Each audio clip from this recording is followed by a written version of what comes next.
Hi friends, today we start the fifth chapter, Consumer Rights. Let's start with the consumer in the marketplace. In economics, a market is not a particular place. It is any place in the world where buyers and sellers are in contact. People participate in the market as both producers and consumers, or as sellers and consumers. Producers come from the agriculture, industry, and services sectors, while consumers participate as buyers purchasing final goods. Rules and regulations are necessary for the protection of consumers. Individual consumers are often at a disadvantage when they have a complaint about a product or service they have bought. Sellers frequently act as though they have no responsibility for the item once it has been sold. Now we come to the point consumer movement. Consumer movement is a step towards consumer protection.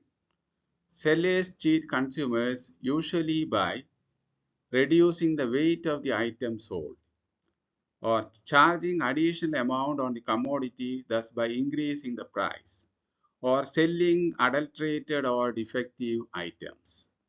Markets are not fair when producers are a few and powerful and consumers buy in small quantities and are scattered.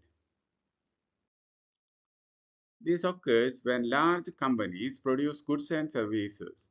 These powerful companies, with their vast wealth and reach, can manipulate the market in various ways. Firstly, they spread false information through the media to attract consumers. For example, a company sold powdered milk globally for years, claiming it was better than mother's milk. Similarly, cigarette manufacturing companies were initially unwilling to acknowledge that tobacco causes cancer. Instead, they promoted their cigarettes as energizing products. Secondly, large companies make false claims about durability and quality. Believing this, consumers buy their products. Thirdly, large companies produce goods in large scale and compete with local companies. They sell the product at a low price to drive the local companies to stop production. Fourthly, when large companies become monopolies after driving all the competitors away, they charge a very high price, thus cheating the consumers. Now we come to the consumer movement.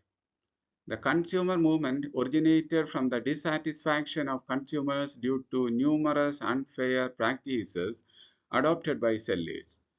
At the time, there was no legal framework in place to protect consumers in the marketplace. It was generally the responsibility of the consumer to be cautious when purchasing goods. Over the years, significant efforts were made to raise awareness among the public. As a result, this movement has shifted the responsibility of ensuring the quality of goods and services onto the sellers. The consumer movement in India began as an effort to protect people from unethical and unfair trade practices such as adulteration, shortages, hoarding, and black marketing. These issues were frequent at the time. The movement became organized in the 1960s. Until the 1970s, the focus was on writing articles against these practices and holding exhibitions. Initially, they addressed malpractices in ration shops and overcrowding in road passenger transport. Recently, there has been a surge in the number of consumer groups. The consumer movement successfully exerted pressure on both business firms and the government to correct unethical business practices. In 1986, the government enacted the Consumer Protection Act, commonly known as COPRA, Consumers International. In 1985, the United Nations adopted the UN Guidelines for Consumer Protection.